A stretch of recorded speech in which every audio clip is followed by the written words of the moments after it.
dia, galerinha! Hoje a gente vamos apresentar para vocês mais um If History. Começando para falar sobre a Mesopotâmia. Eu vou dividir ela em 3 tópicos, sobre cultura, a escrita cuneiforme, código Hammurabi e a escultura e pintura, que são uma das principais culturas da Mesopotâmia.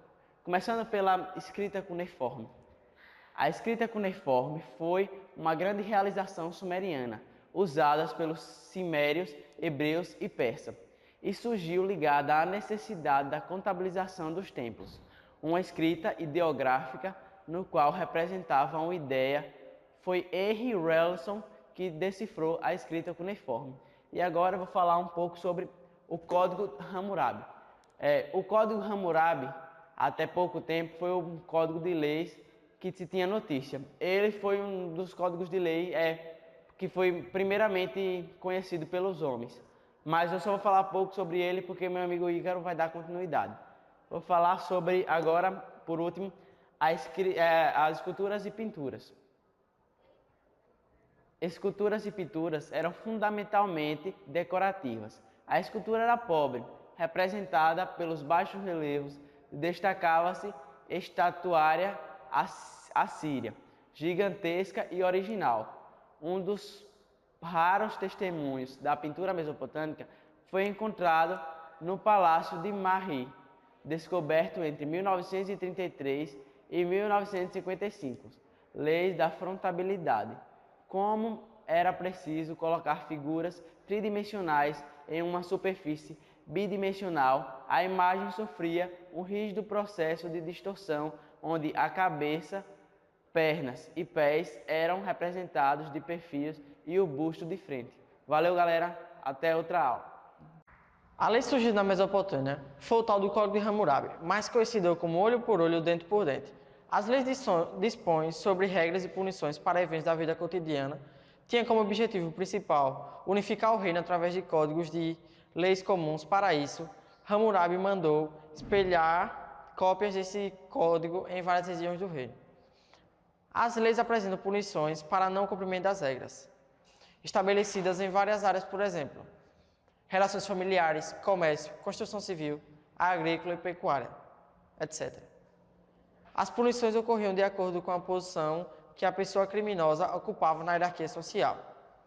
O código baseado na antiga lei de Talião, olho por olho, dente por dente. Logo, para cada ato fora da lei, haveria uma punição que acreditavam ser proporcional ao crime cometido. A pena de morte é a punição mais comum nas leis e códigos, não havia possibilidade de desculpas ou desconhecidas das leis. Havia 280 leis. A lei de número 196 dizia que quando um pobre furasse o olho de outro pobre, seria descontado olho por olho, dente por dente. Então, o outro pobre que furou o olho teria seu olho furado. E a lei de 198 dizia que quando um rico furasse um olho de um pobre, ele só iria pagar uma taxa. Caldeus. Os caldeus habitaram a região conhecida como Baixa Mesopotâmia no primeiro milênio a.C. Era de origem semita. O imperador caldeu mais importante foi Nabucodonosor II. Após a morte deste imperador, o Império Babilônico foi conquistado pelos persas. Oi! Hoje a gente vai falar sobre o principal comércio da Mesopotâmia, os benefícios da terra, a participação do governo no comércio e os meios de comércio da Mesopotâmia. A economia dos povos mesopotâmicos, tendo grande semelhança com a do Egito, era sustentada pela produção agrícola, obtida das margens do rio Tigres e Eufrates. No entanto, a violência e irregularidade do sistema das cheias desses dois rios exigiam um esforço maior para a exploração agrícola fosse viabilizada. Dessa forma, a tecnologia agrícola desses povos exigia a elaboração de um sofisticado sistema de irrigação e drenagem controlada pela construção de diversos diques e barragens. Agora a gente vai falar sobre benefícios da terra.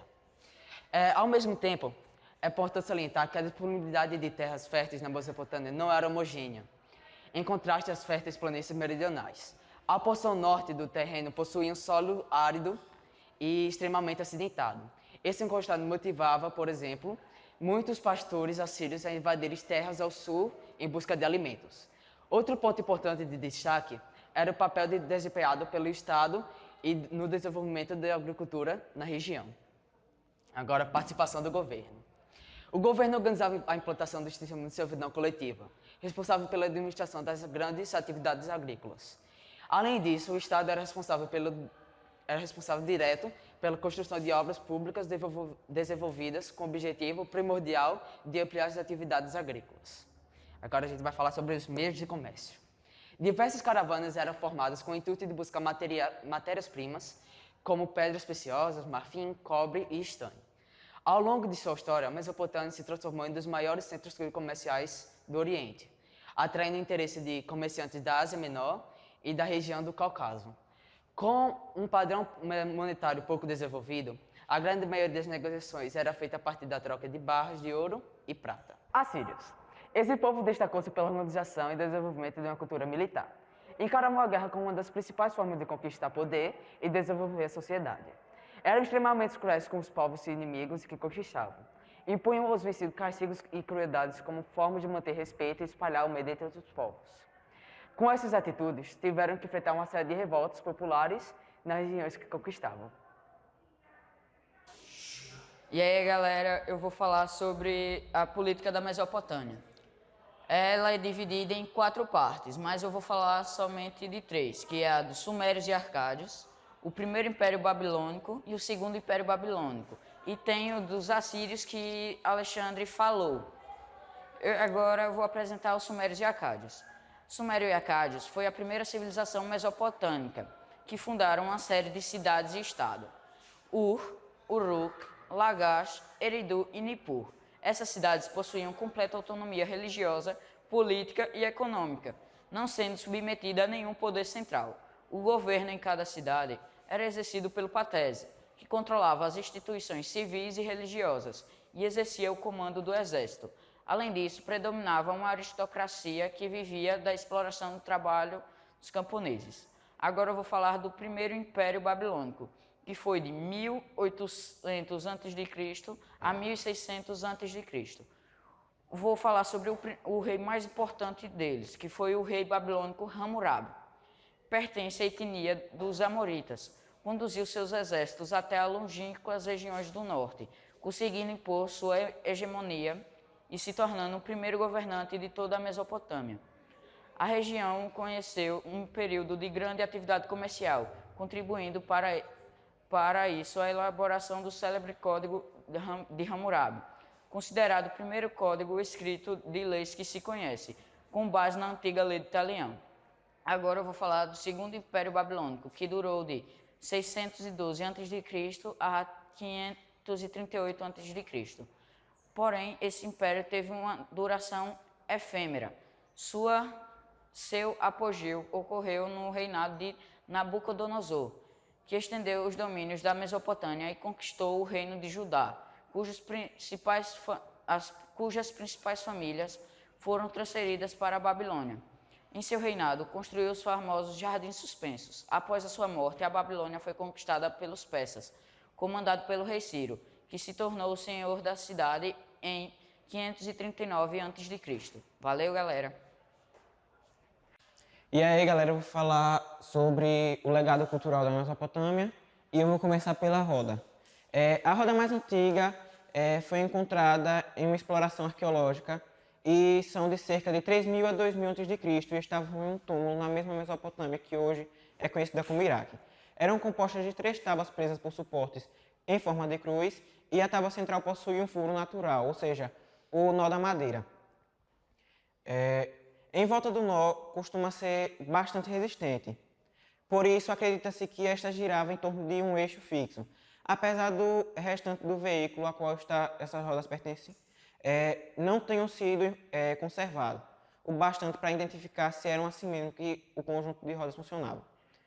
E também tem a construção em arcos, que hoje é muito utilizada em prédios e grandes construções, que eram utilizadas nas portas de templos e castelos, e grande parte ainda resistiu ao tempo. E também o código, que é da onde veio nossas leis e etc., que veio do Código de Hammurabi. É um conjunto de leis criadas na Mesopotâmia por volta do século XVIII a.C., pelo rei da primeira dinastia babilônica. O nome desse rei é Hammurabi. O código é baseado na lei de Talião, olho por olho, dente por dente. Deixa eu ver.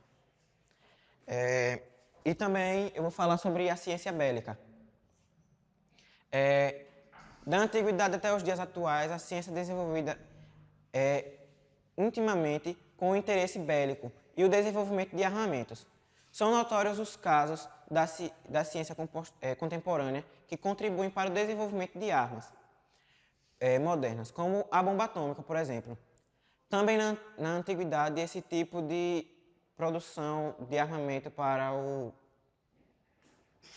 enfrentamento de guerras e expansão de exércitos. Mesopotâmia. Vou falar um pouco sobre a religião. A Mesopotâmia, eles criam a navegação deles, que eram vários deuses que eles criam. Então, eles criam desde guerra, do sol, do ar, do vento.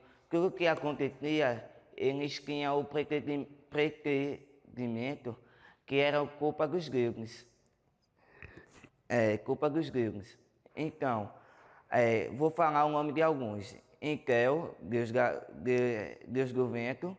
Shamak, Deus do sol. E Marduk, Deus protetor da cidade. Então, eles criam também em pirâmides, tipo os egípcios. Quando eles morriam, eles conservavam seus corpos em uma pirâmide caso voltasse à vida. Nessas pirâmides que poderiam entrar os sacerdotes. Só eles poderiam entrar, somente os sacerdotes poderiam entrar nos templos, e estes sacerdotes eram expertos em intermediários. E aqui é Daniel, capítulo 3, que fala uma história da Bíblia que acontece na Babilônia. Um rei fez uma estátua de ouro para que todos adorassem essa estátua. Esses 3 homens, quando eles não tinham que se curvar e adorar essa estátua. Então, Sadraque, Mesaque e Abednego, eles não adoravam essa estátua, porque eles criam em Deus. Então o rei fez o quê? Pegou quem não obedecesse, ia para uma fornalha ardente de fogo. Então eles não obedeceram, eles foram para a fornalha. E nessa fornalha, de repente, vem Jesus para salvar eles. Olá, eu vou falar da sociedade da Mesopotâmia. Os povos mesopotâmicos formavam uma sociedade muito organizada e que ficaram conhecidos pelas dezenas de cidades-estados, que ocupavam a região dos rios Tigres e Eufrates.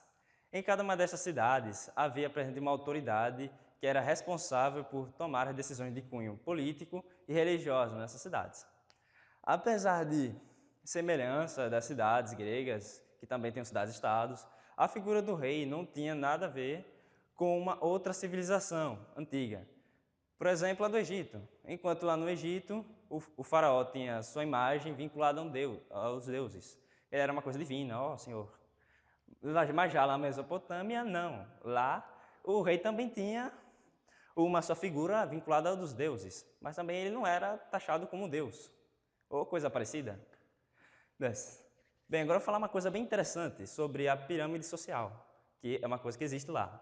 Eles têm classes sociais, o rei está no topo, logicamente, depois vem os sacerdotes, que são pessoas muito importantes, os soldados, trabalhadores importantes, e no final lá tem o quê? Os trabalhadores menos importantes, os escravos, a população em geral, e é isso aqui é o resumo final.